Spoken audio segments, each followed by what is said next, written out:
பேங்க்ல இருந்து ரிட்டையர்ட் ஆக்குறாருன்னா பேங்க்ல ஒரு சேர்மேன் அப்படின்னு ஒரு போஸ்டிங் இருக்கு, நல்ல பெரிய போஸ்ட், அதுல இருந்து ரிட்டையர்ட் ஆயிடுறாரு.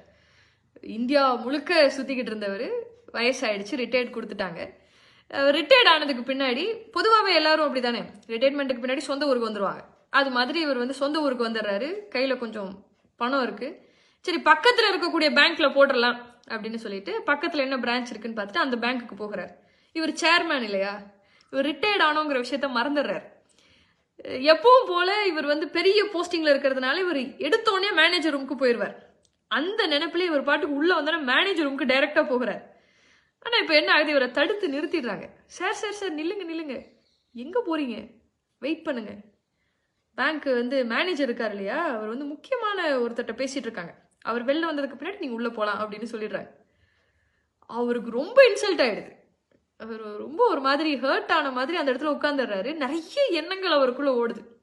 எத்தனை பேரு என்ன பார்க்கணுங்கிறதுக்காக வெயிட் பண்ணிட்டு இருப்பாங்க, இன்னைக்கு என்னையே வெயிட் பண்ண வச்சுட்டாங்களே நான் ரிட்டையர்ட் ஆனதுனால அப்படின்னு. அது ரொம்ப ஒரு கஷ்டமாகுது. யாராவது என்ன அடையாளம் கண்டுபிடிச்சு சார் நீங்க சேர்மேன் தானே, உங்களை எனக்கு தெரியும், எப்படி சார் இருக்கீங்கன்னு யாராவது என்கிட்ட கேட்க மாட்டாங்களா அப்படின்னு அவர் ஏங்கிக்கிட்டே அந்த இடத்துல உட்கார்ந்துருக்காரு. ஒருத்தரும் அவரை கண்டுக்கல, எல்லாரும் அவங்க வேலையை பார்த்துக்கிட்டே இருக்காங்க. ரொம்ப அவருக்கு கஷ்டமாகுது. ரிட்டையர்மெண்ட் ஆனா இவ்வளவு தானா, மரியாதையே இருக்காதா அப்படின்னு அவர் பல விஷயங்கள் யோசிச்சுக்கிட்டே இருக்காரு. சரியா 1/2 மணி நேரத்துக்கு பின்னாடி மேனேஜரை பார்க்கறதுக்கு அலோவ் பண்றாங்க. உள்ள போய் எல்லா விஷயத்தையும் சொல்றாரு, இந்த மாதிரி நான் வந்து பணம் இதுல போட போறேன், நீங்க எல்லாம் பாத்துக்கங்க அப்படின்ற அந்த ஜென்ரலான விஷயங்கள்லாம் இருக்கு இல்லையா, அதெல்லாம் பேசிடுறாரு.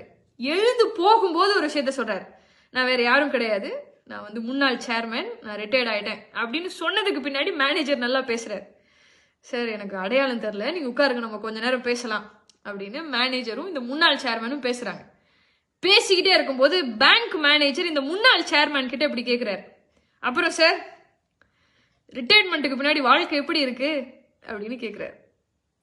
இந்த முன்னாள் சேர்மேன் இருக்காரு இல்லையா, அவர் இப்படி ஒரு விஷயத்த சொல்றாரு, பெரிய பாடத்தை நான் கற்றுக்கொண்டேன் அப்படின்னு சொல்றாரு. அது எப்படி சொல்றாருன்னா, செஸ் விளையாண்டதுக்கு பின்னாடி, சதுரங்கம் இருக்கு இல்லையா செஸ், அந்த செஸ் விளையாண்டதுக்கு பின்னாடி ராஜாவையும் சிப்பாயையும் ஒரே பெட்டிக்குள்ள தான் போடுவாங்க அப்படிங்கிறத நான் தெரிஞ்சுக்கிட்டேன் சார் அப்படின்னு சொல்றாரு. எவ்வளவு பெரிய விஷயம் இல்லை இது. என்னன்னா நம்ம எல்லாருமே அந்த லைன்ல தான் நின்றுட்டு இருக்கோம். ஆனா நம்மள நிறைய பேர் அதை நிறைய நேரங்கள்ல மறந்து போயிடும் இல்லையா. ஏன் மறந்து போயிடுறோம் அப்படின்னு நான் சொல்றேன்னா, ஏன்னா நம்முடைய பெற்றோர்களை நம்ம அப்படித்தான் ட்ரீட் பண்றோம்.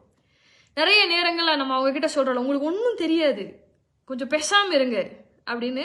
நம்மள நிறைய பேர் செய்யக்கூடிய தவறு தான். நியாயத்துக்கு பார்த்தா அவங்களுக்கு வயசு அதிகமாக அதிகமாக நம்ம அவங்களுக்கு ரெஸ்பெக்ட் அதிகமாக தான் கொடுக்கணும். ஆனா என்ன ஆகுது, அது குறைஞ்சிக்கிட்டே போகுது. நம்ம எல்லாருமே அதே லைன்ல தானே நின்றுட்டு இருக்கோம். இவர் ஒர்க்கிங் ப்ரொஃபஷன் அப்படிங்கிறதுக்காக நான் அதை வந்து சொல்லலை. வீட்டில் வேலை செஞ்சுட்டு வயசாகி நம்ம வீட்லயே இருக்கக்கூடிய அம்மாவுக்குமே நம்ம ரெஸ்பெக்ட் கொடுத்து தான் ஆகணும். நீங்க இப்படி யோசிச்சு பாருங்களேன், நம்ம பெற்றோர்களுக்காக சில நேரங்களில் ஒரு விஷயத்த நம்ம தள்ளி போடுறோம். ஒரு முக்கியமான ஃபங்க்ஷனுக்கு போக முடியல, ஒரு முக்கியமான ஈவெண்ட்டுக்கு போக முடியல, மனசு எவ்வளவு கஷ்டமாகுது. ஏடா இவங்கனால என்னோட ப்ரோக்ராம் வந்து கேன்சல் ஆயிடுச்சே அப்படின்னு சொல்லி இப்படி யோசிச்சு பாருங்களேன். நம்ம குழந்தையா இருக்கும்போது எவ்வளவு ஃபங்க்ஷன்ஸ் அட்டன் பண்ணாம இருந்திருப்பாங்க, அவங்களுக்கு பிடிச்ச துணியை போடாம இருந்திருப்பாங்க. நம்ம படிக்கும்போது ஐயோ நான் வெளில போயிட்டா என்னோட பொண்ணோ அல்லது பையனோட படிப்பு வீணா போயிடுமே அப்படின்னு சொல்லிட்டு எவ்வளவு விஷயங்களை அவங்க அவாய்ட் பண்ணிருப்பாங்க. இது எல்லாமே சாக்ரிஃபைஸ் தானே. நீங்க இந்த நிலையில இருந்து யோசிச்சு பாருங்களேன், உங்க அம்மா அப்பாவுக்காக ஒரு ஈவெண்ட்டை நீங்க வந்து தள்ளி போடுறது அப்படிங்கிறது இந்த நிலையில நம்மளால ஏற்றுக்கொள்ள முடியலன்னா நமக்காக எவ்வளவு விஷயங்கள் அவங்க செஞ்சிருக்காங்க. அதெல்லாம் பார்க்கும்போது அவங்களுக்கு நம்ம எந்த அளவுக்கு ரெஸ்பெக்ட் கொடுக்கணும். இன்னும் சில பேர்லாம் இப்படி யோசிப்பாங்க, எதுக்காக அவங்க இவ்வளவு நாள் உயிரோட இருக்கணும், நம்ம உயிரை வாங்குறாங்களே அப்படின்னு சொல்லி. இறைவன் உங்களையும் என்னையும் அப்படி ஒரு எண்ணத்திலிருந்து பாதுகாக்கணும். நல்ல ஒரு விஷயத்தை தெரிஞ்சுக்கங்க, எந்த அளவிற்கு உங்களுடைய பெற்றோர்களுக்கு ஆயுள் நீளமா இருக்கோ அத்தனை நாட்கள் இறைவன் உங்களுக்கு கொடுக்கிற நன்மையை சம்பாதிக்கிறதுக்காக.